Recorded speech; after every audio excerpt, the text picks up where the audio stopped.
We provide you the platform to turn your dreams into reality. Give wings to your aspirations with KR Mangalam University. Maharashtra में इन दिनों भाषा को लेकर काफी हलचल मची हुई है। शिवसेना के प्रमुख उद्धव ठाकरे और महाराष्ट्र नवनिर्माण सेना के नेता राज ठाकरे ने गुरुवार यानी 26 जून को अलग अलग प्रेस कॉन्फ्रेंस में ऐलान किया कि वो राज्य के स्कूलों में हिंदी को थोपने के किसी भी प्रयास का जमकर विरोध करेंगे। लेकिन क्यों? हिंदी भाषा ही क्यों? ये मामला क्या है, आइए इसे समझते हैं। नमस्कार, मैं हूं नेहा आनंद और आप देख रहे हैं दैनिक जागरण।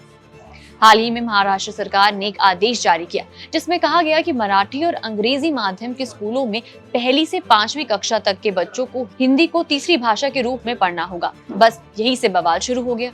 उद्धव ठाकरे और राज ठाकरे का कहना है कि ये हिंदी को थोपने की कोशिशें हैं जो मराठी भाषा और महाराष्ट्र की संस्कृति के खिलाफ है। उद्धव ठाकरे ने तो इसे भाषा आपातकाल तक करार दिया है। उन्होंने साफ कहा है कि हम हिंदी भाषा के खिलाफ नहीं हैं, लेकिन इसे जबरदस्ती लागू करने के खिलाफ जरूर हैं। उनका कहना है कि अगर मुख्यमंत्री देवेंद्र फडणवीस साफ कर दें कि हिंदी को स्कूलों में अनिवार्य नहीं किया जाएगा तो ये विवाद खत्म हो सकता है। उद्धव ने ये भी ऐलान किया है कि उनकी पार्टी 7 जुलाई को मुंबई के आजाद मैदान में एक बड़ा विरोध प्रदर्शन करेगी, जिसमें नागरिक समाज के लोग भी शामिल होंगे। उधर मनसे के नेता राज ठाकरे ने भी कमर कस ली है।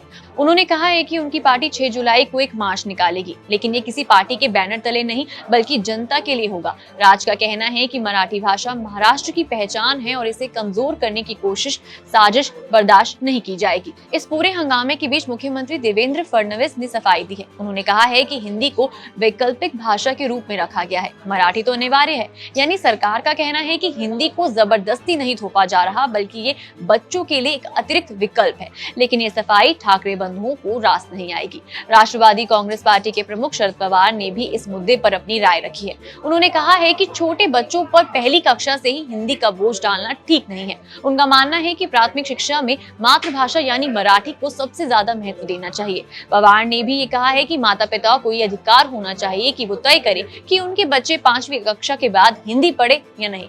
उन्होंने उद्धव और राज ठाकरे के रुख का समर्थन करते हुए सरकार से कहा है कि वो हिंदी को अनिवार्य करने की जिद छोड़ दे।